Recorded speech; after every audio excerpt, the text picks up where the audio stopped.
Hey guys, I'm Ken Klippenstein.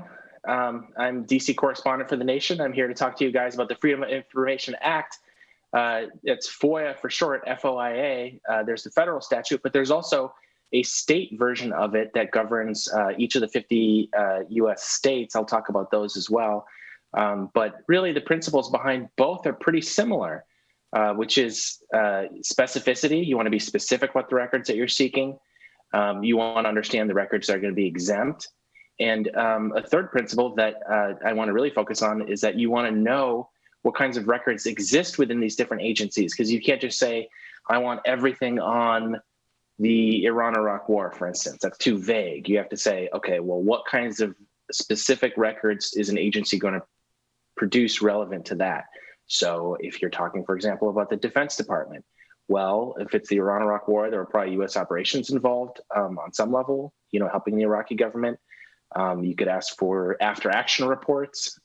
These are common things that the military does to kind of suss out what worked, what didn't in a specific operation, that kind of thing. We'll get into all those specifics in a moment, but I just wanted to impress upon you guys the importance in FOIA of knowing what the records are that are produced. Because once you've got those, everything is going to move so much faster, so much easier. And a lot of people are put off by FOIA for reasons that I don't think they should be. You're not going to get things back like 5 minutes later, but you can get things back several days later at the state level, at the FOIA level, weeks to a couple months later. And, that is something that can make it so that, FOIA can be used to stick to the news cycle in a way that I think it's often written off and thought of as something that's too, arcane, takes too long. The point I'm trying to make is that it doesn't have to take long. If it's taking a really long time, often you're doing it wrong. There are ways you can speed it up. You can expedite the process. You can actually ask for expedited processing at the federal level. Again, these are all details I'm going to get into later. I don't want to get into the nitty gritty just yet, but I want to first start out with some kind of historical context about what FOIA is. History comes out of the free speech movement, the civil rights movement. It was made in the '60s. Free speech movement began in, kind of UC Berkeley, swept across the country, and there were a lot of principles to it. But one of them that ended up sort of becoming solidified in the form of this law was that, federal records, government records, taxes paid for it, our government made them in our name, they should belong to us. And that was sort of, the idea is why does the government need to have all these things that are secret? Why can't the public know these things? And again, this was coming out of a social movement at the time, and it didn't sort of solidify into policy until later. But, one of the crowning achievements of the free speech movement, and there were many, one was the Freedom of Information Act. And as I said a moment ago, the idea behind it is that, our taxes paid for these things. These representatives are supposed to represent us. The government, draws its legitimacy from the consent of the governed. So why are they able to hide all these things from us? They shouldn't be. And boom, that was the Freedom of Information Act. It was passed, I can't remember what year. I think it was maybe 1968 or so. But that allows you to ask for any government record that is produced. In theory, you're able to get it back. That doesn't mean that you can get all the contents of it. So if there's classified information, if there's stuff that has to do with people's personal privacy, personnel records, that kind of thing. Those are what's called exempt. There's a list of exemptions. You can go online, type in FOIA exemptions, and find out which records are exempt. But that being the case, that doesn't mean that they can't give you. They still have to give you, in many cases, documents. Let's say there's classified information they can't release. They have to black it out, but they still have to give you a copy of the document itself. Even if they're blacking out, most or even all of the contents, they still have to give you that basis. So don't come into this thinking, oh, I don't really know what I can ask for, what I can't. Basically, you can ask for anything. It just is a question of how much of these records you're going to be given in, unredacted form. And you can go back and forth with these agencies. Every federal FOIA office at any sort of cabinet level, like a Department of Homeland Security, Department of Defense, they have a specific office that is supposed to adjudicate these things. And so you can file appeals with them and basically fight with them and say, this isn't fair, unredact this, remove the, blacked out portions of this because here's why, and you make an argument for it. Again, that's specifics we'll get into in a moment, but I'm just trying to give you guys a sense of what the law is and why I think it's so important because, prior to this law, it was really hard to find out what the government was up to. And these primary source documents, they offer something that sources don't. I see a lot of reliance in journalism on sources. I do it too. I've had stories based on anonymous sources. I'm not, knocking the practice, but you're really limiting yourself, I think, if the only way that you're going to be able to marshal evidence for whatever, article or story or narrative it is that you're trying to tell, and you're only relying on things that people told you. People can mislead you. They can do that intentionally or unintentionally. Most of the time it's unintentional. I don't actually find in my experience that people are specifically trying to manipulate you. I mean, public affairs often does, but very often they have their own cognitive biases and things. We see it all the time, confirmation bias, things of that nature.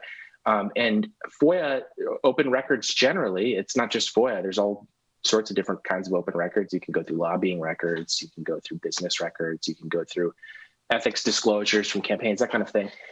What's great about this is it's a really nice antidote to the imperfection, I think, intrinsic to relying on humans for things, which is that they can misremember things. They can tend to focus on things that bolster their point of view. And documents, primary source documents, these are the receipts. These are literally, what the institution put on paper. There's no debating them. I mean, that the document is there, that it says that, and that it's, notarized in some formal way. I mean, that is a great tool, especially in a time in which we find ourselves where people are very cynical and distrustful. Oh, they go, oh, anonymous sources, like, yeah, right. We were told weapons of mass destruction. And I'm sympathetic to a lot of these things. Like, if you're an ordinary person, you don't have time to suss out specifics. Why should you believe, something someone said based on two guys you don't even know, that they might not even name in the story? So Freedom of Information Act, at its best, when I've used it, it's great because it doesn't matter what your politics are. It doesn't matter if you're, far left or if you're apolitical, or if you work for the Times or you work for a blog. If you have those primary source documents, you have those receipts, people are going to want to look at the receipts and they say, this stuff is real. It doesn't matter who this guy is. And then they can actually request a copy of it themselves and get it to verify it. I've had it happen so many times.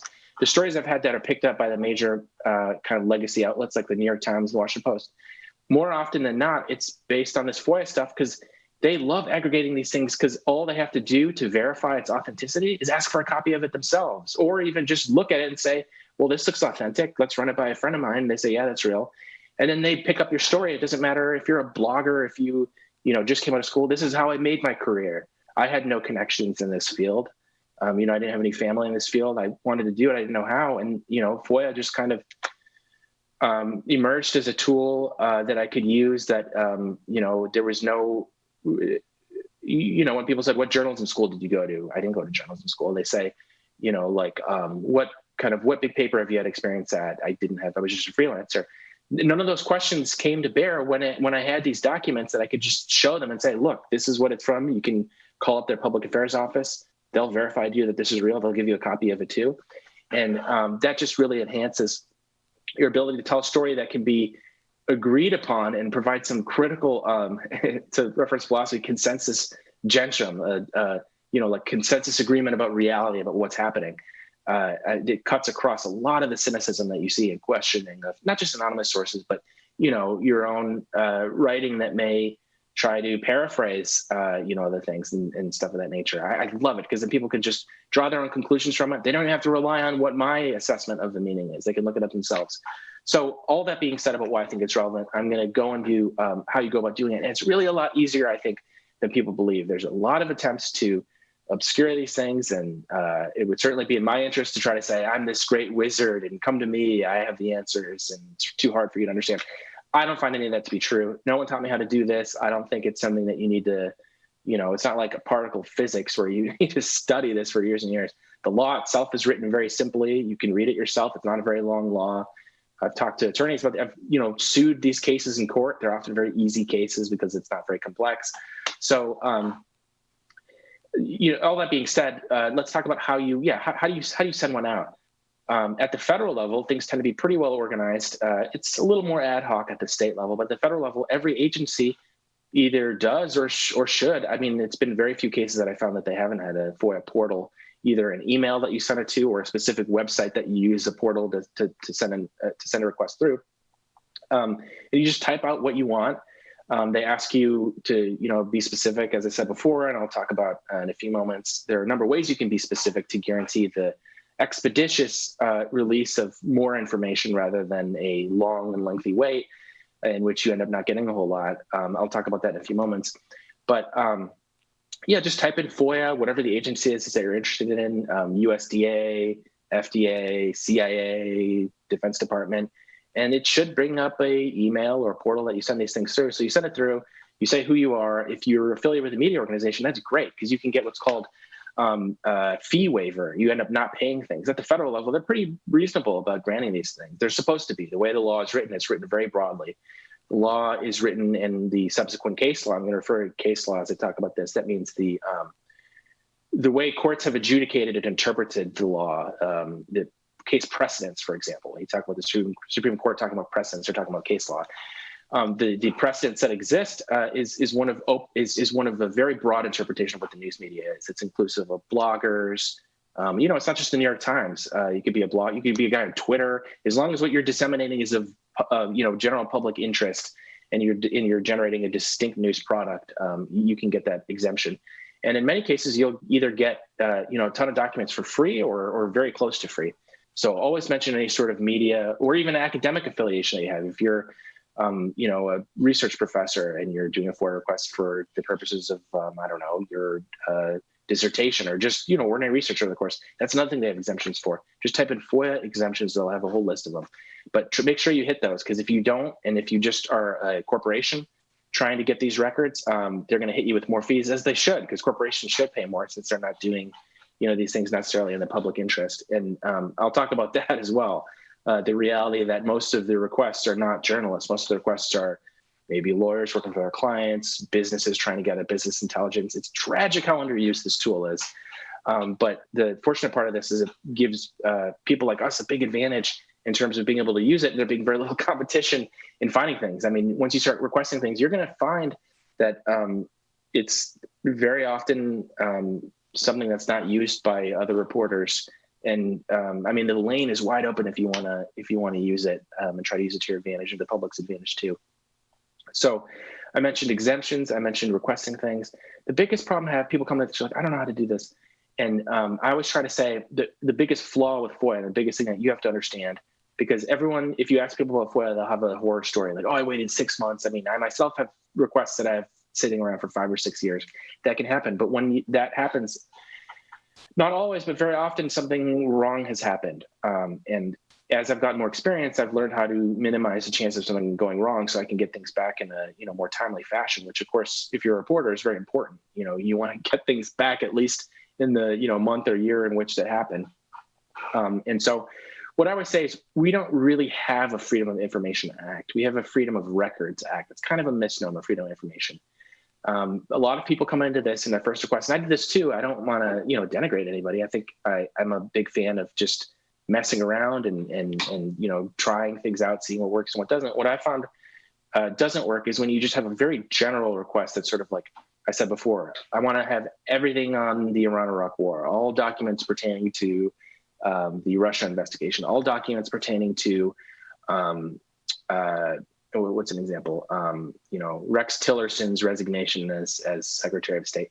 All that stuff, in a reasonable world, you'd have librarians at each of these agencies that are like, okay, well, let's go do a research project to find out which records would be relevant to that. But in the world that we have, that's not how FOIA is written. That's not how the case law is. They are not actually required to do any research, and the case law is very clear about that. And so if you don't say, so instead of asking, I want everything on Rex Tillerson's resignation, a more specific way you could do it that refers to specific records and is going to get back to you way faster and actually produce things. If you just say everything on his resignation, there's a good chance they won't give you anything because they'll say the records are not reasonably described. And given the way the law is written and the resources that they don't have researchers to go around and ask people, what records are there about his resignation? It would be hard for them to do that given the way the thing is set up. So instead of that, you could ask for his letter of resignation. You could ask for his calendar entries the day of his resignation, which are going to enumerate the meetings that he had that day. And then once you get the calendar entry back, you see the meetings, it says, it'll say, urgent meeting with the Undersecretary of State or the Secretary of East Asia Affairs or something. So that's interesting. He met with that guy the day of his resignation. What was that about? Then you can say, I'd like a readout or minutes or meeting notes or a summary. All of these refer to specific types of records that are produced I'd like a readout of the meeting that he had with the Near East Secretary of Near East Affairs, Middle East Affairs. That's a specific record that, according to that calendar entry that you may have gotten if you asked for it, it refers to it. They're supposed to, by State Department protocol, memorialize this meeting and kind of have a summary of what it is for purposes of, not just State Department, but federal records laws. Records laws require that you record a lot of these types of formal meetings and things. So you ask for that, and then you're in business because these are things that exist. So it's critical to find out what types of records are routinely produced by whatever the agency it is that you're interested in, and that's going to differ by every agency.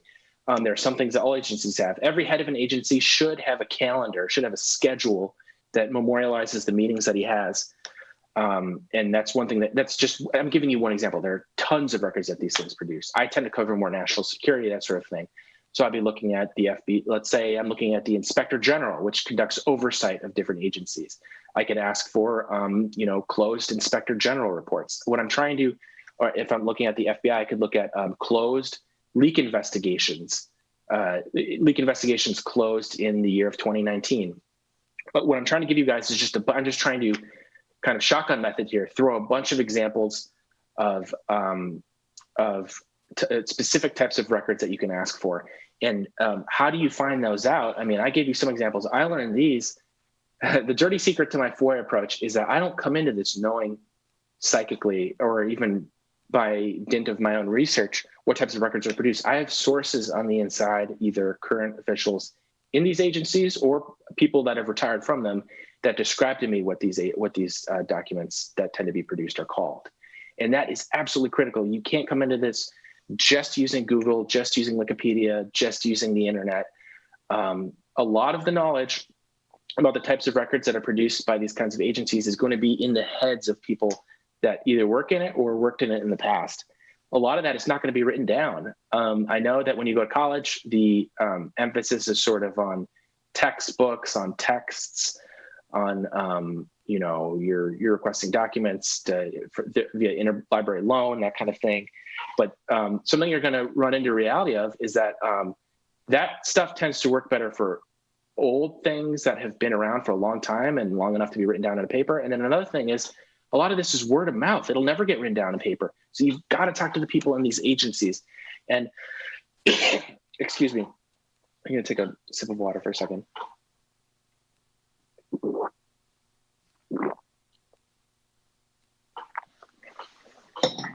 So how do you find out the types of records that tend to be produced? I mentioned a few examples: schedules, calendars, letters of resignation, after action reports, closed investigations by law enforcement agencies. This is a small fraction of the numbers of records that are routinely produced. You've got to get to know the people in these agencies that do these things. And that can sound hard, and it is hard if you're looking for active people, because people that are working in an agency actively, they probably have kids, they have a mortgage, they don't want to they don't want to, get in trouble. They don't want to get in trouble with their boss. Many of them, certainly in the intelligence community, but generally, they either sign agreements saying they won't talk to anybody about their work while they're there, or if it's classified afterwards. So all of this makes people that are active in agencies very hard to find that are willing to talk. Something you can do that's much easier is find people that retired from the agencies, that worked there for 20, 30 years. Many of them will be on pensions because, the government offers good pensions. And a lot of them will be willing to chat. It'll very often be nice kind of older gentlemen, older women that, they're in retirement. They kind of miss it. They miss being inside. They miss doing the work. They enjoy, they're going to be older, so they don't have the same energy that they once did. They might enjoy retirement, but there's always a part of them that misses the action. And if you're able to get these guys, you can find them either on LinkedIn. You just search for, used to work for the Justice Department, or used to work for the USDA, or whatever, or the EPA, or whatever agency it is you're interested in. And you find these guys and just send out messages, send out emails. You can just Google news reporting that quotes people that used to be at these agencies, because that'll indicate to you that they're willing to talk to the press. Some people just are not willing to talk to the press. That's how it is. When you talk to some people that they will tell you what types of records tend to be produced by these agencies, because they used to be the ones making them. and they used to be there. So once they've told you those types of records that get produced, boom, we're off to the races. You can ask for those records that have been produced, and it's very hard for the agencies to either slow walk or not give you them. If you're, first of all, very specific in terms of the actual record you're looking for, but also if you impose a date range is your friend. Always try to put, so if you're asking for all after action reports that the Defense Department produced in the, with respect to the Syrian conflict, you could say between January 1st, 2014 and, March 7th, 2017 or something. You want to narrow it. The more narrow you get, yes, you are going to necessarily exclude lots of records, but that increases the likelihood that you're going to get things back, first of all, and get them back in an expeditious fashion. So there's always a push and pull. You're trying to maximize the amount of records you're going to get back, but at the same time, making it narrow enough that the fewer records you're asking for, the quicker you're going to get it back, and the more of it you're going to get back. That's just how it works. So you have to. I generally tend towards send out a very narrow one. If maybe it's even a little too narrow, and then you can at least get something back quickly. After that, you can always send another one. There's no limit. In the way the law is written, there's no limit to the number of ones that you can request. So send out a really narrow one that maybe even narrows it down to a day or 5 days or a week. And then once you get that back, then you can boom, boom, boom, send out 3 more that maybe broaden the scope. You want to start with a really narrow scope just so you can get something back initially. I'm going to take and there's a whole lot more to this, but I'm going to take a look at some of the questions now I'm seeing in the chat. Let's see here. Oh, wow, there's a lot of questions here.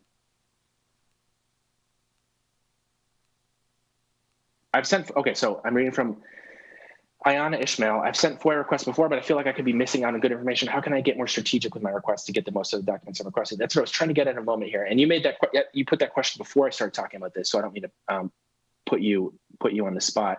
But again, narrowness and specificity. You want to narrow the time frame to as brief as possible. You want to narrow the request to a specific part of the agency, not everything that the agency generally has. You want to say everything the assistant director of the Justice Department.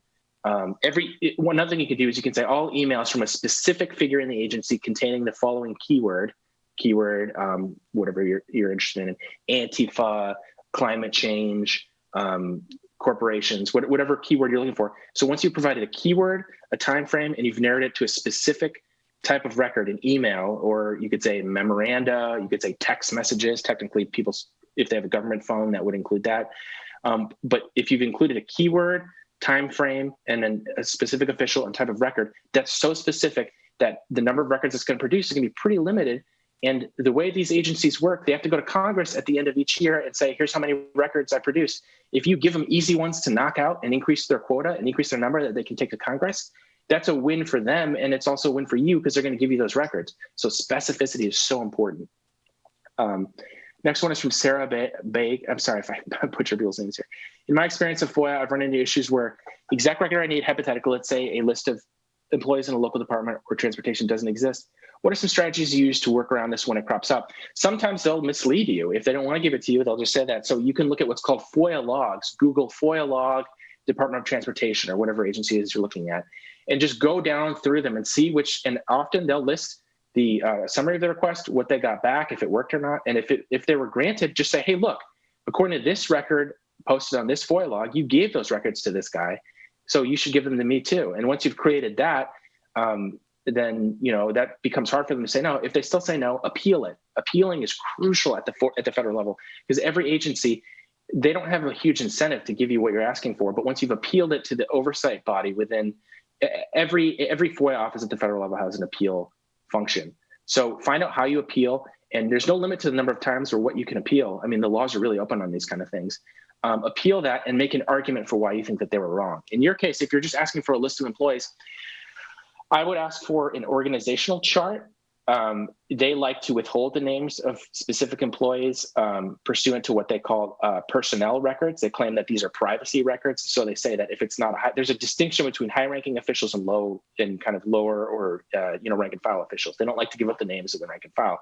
But at the highest levels, the appointees, those kind of things, they should absolutely disclose those things. So I would say instead of a list of employees, I would say an organizational chart. And this is a great general thing to ask for because it'll give you a picture of how the, how the organization is structured. So try to find so if that doesn't work, just try to find as much evidence that you can, either in previous requests in the FOIA logs I mentioned, or just common sense, where you can argue and say, look, this is why they're being unfair in this, and appeal that to the appeal authority. And this has worked for me all the time. I really encourage people to appeal these things.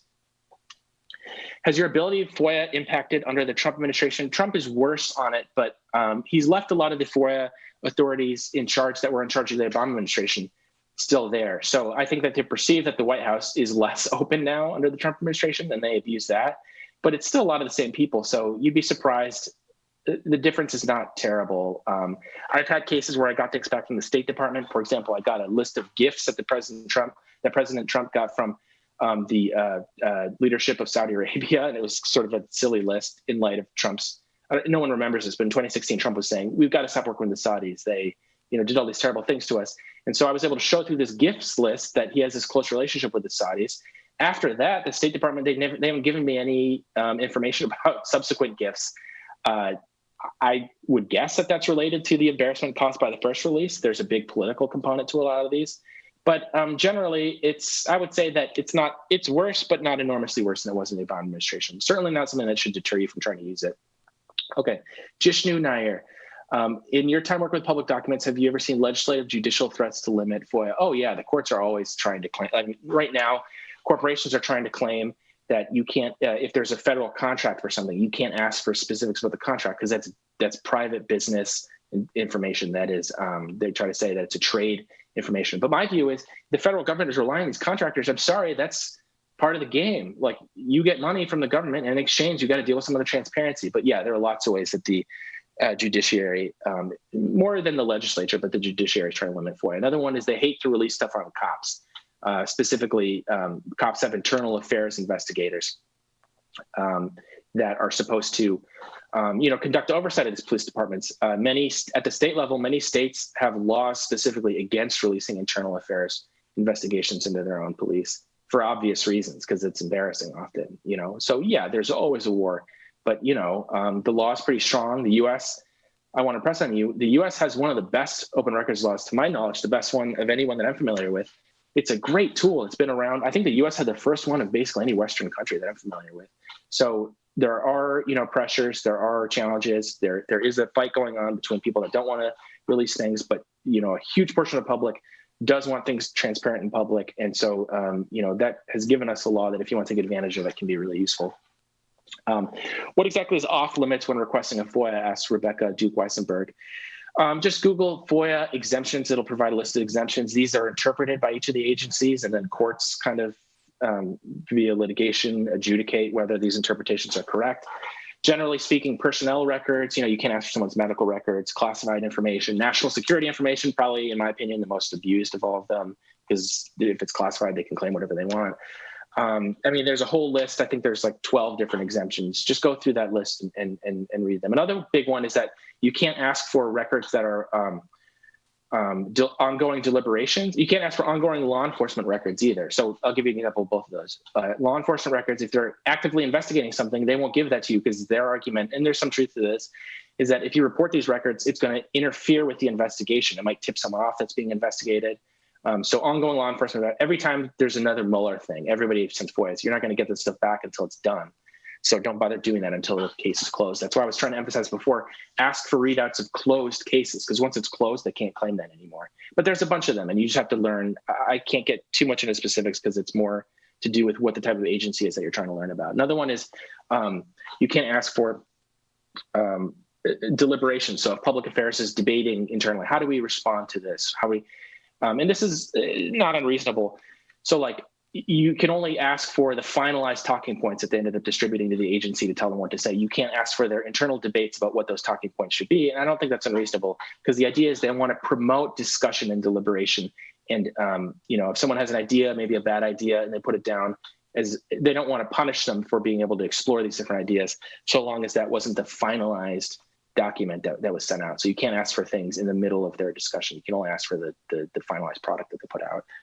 And also, obviously, there's going to be a lot of legal advice that they're going to, for any agency is going to have all these, an army of lawyers telling them what's legal that they can do and they can't. You can't ask for that because it's under attorney-client privilege. Let's see here. I've got 9 more minutes, so I'm trying to get through everyone's questions. This is from Rebecca again. I've heard that state level FOIA requests go through faster if you become friendly with people who work in the records room. I think that's absolutely true. And what's more is state level records go through faster in general, to an extraordinary extent. I've had cases where I wanted law enforcement stuff and I try to get strategic about it, where I think, okay, well, so the FBI has a document, they put out a situation report or some kind of warning about Antifa or, the Boogaloo or whatever far right or far left group you want to pick. And oftentimes the FBI will share this intelligence with local law enforcement in the area for what's called situational awareness. And when they do that, you've got 2 ways you can get it. You can go through the federal process, the FBI, which I've described as being a much longer process. First of all, they have longer backlogs. That means a bunch of requests that they haven't responded to. Because the whole country is focused on the federal stuff. They don't care as much about the state stuff. And the other problem is they just tend to be more sophisticated. The federal agencies are more politically savvy about knowing what they're going to release and how that might embarrass things. On the other hand, if you go to a FOIA custodian in a local police department, I have actually done this. The FBI had some intelligence report on Antifa. They send it to someone in Portland where, they have the civil unrest going on. And they send it to their local police department to inform them of what's going on. Well, I'm going to go through the police department, and you should always go through the local thing if you can, if it's the same record, because just to give you a general sense, if I was to estimate average federal FOIA response time, I'm going to measure in months. Average state FOIA response time, I'm measuring in days. At the state and local level, you're going to get FOIAs back. I've gotten them back as quickly as the same day, like literally an hour after. On average, it probably takes a few days, 3 or 4 days. That's very fast. At the federal level, I'm waiting months. I'm at the FBI, I get it back maybe 7, 8, 9 months after I sign it, which is a long time. Local law enforcement, you get it back in days. And also, they're not smart about, I'm trying to be frank here. They're not smart about what's going to embarrass the administration because they don't work in Washington. They're not, Beltway insiders. They're not going to understand. So always try to see if agencies overlap. And if there is a state or local overlap, go through the state or local. And also, call the FOIA officers. There's this attitude that there is a adversarial relationship between them, and that's sort of true in that their incentives are to not release, and your incentive is to want to get as much as you can. That being said, if you call them up and just shoot the breeze with them, often they're a little older. They're I found they're often pretty nice. They're not really they don't want to get in trouble, but often they're sympathetic, and just chat them up and then say, how could I word this? Make it like you're making it easy for them because you are. Say, how can I make this so that's easy for you guys to fulfill? And they'll give you some tips. They're like, well, if you say it this way, it'll probably take a long time. Because remember, they have to give that presentation to Congress at the end. So if you can work with them to make it an easy request to knock out quickly so they can have a higher number that they can bring their quota to, then that's going to be beneficial. And just chat with them about it because they want to make their job easier too. And often they're just people. They may not want to get in trouble and embarrass the administration, but they'll see a young person or, a person to meet and be like, I want to help this guy.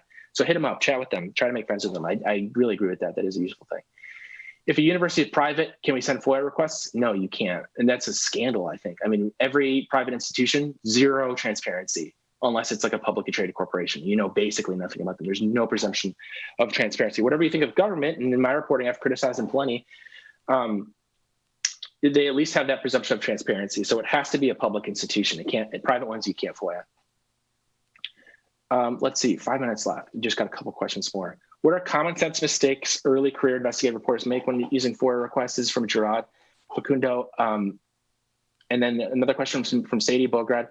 Can you tell us more about how to access the other types of open records? You mentioned business lobbying. Okay, real quick crash course. I mentioned some of the common mistakes earlier, which is just saying, I want everything on this. That means you'll either never hear back from them or you will, and they'll just say that's too broad. You got to ask for specific records, and in order to know those, you need to do some research. Ideally, talk to people that retired from the agencies who will know what those are, and then ask for those specific records. Ask for impose a time frame. Try to use keywords. All these tricks that you can use to try to narrow it. Business records. There's the Foreign Agents Registration Act, FARA.gov. Go on that. You can see all of the businesses internationally that have to register as foreign agents. If they're promoting the interests of a foreign government. There is lobbying records. It's called SOPR Web, SOPR Web. You can see lobbyists are supposed to register and describe the nature of their lobbying. You can look at you can go on Open Secrets, which is basically a more usable version of the FEC website for campaign finance stuff. The list is endless. There's so many. For corporations, if they're publicly traded, there's investor calls that you can listen on. They often let their hair down and say interesting things. They have to disclose things. There's ethics disclosures. Anytime someone joins the Senate or maybe a Senate committee, they have to disclose stuff about their personal finances so that you can know that there's not a conflict of interest. There's so many open records out there that nobody uses. I've listed a sort of summary of a lot of these. James Smathers, what's your biggest frustration in the federal FOIA process? Just how long it takes. And that's why I try to cleave to state and local as much as I can. What else do we have here? Last question. Arthur Koenig, what role does social media play in reporting given significant Twitter presence? I mean, for me, it's been enormous because I don't work at the Times or the Post. And, I'm kind of open about my personal politics or the left. I try to be accurate in my reporting and I don't think, I think everyone has a point of view personally, and I think the best thing you can do is just be open about that and let people account for that as they will. But my social media has probably led to a lot of leakers and whistleblowers reaching out to me just because they see me on there.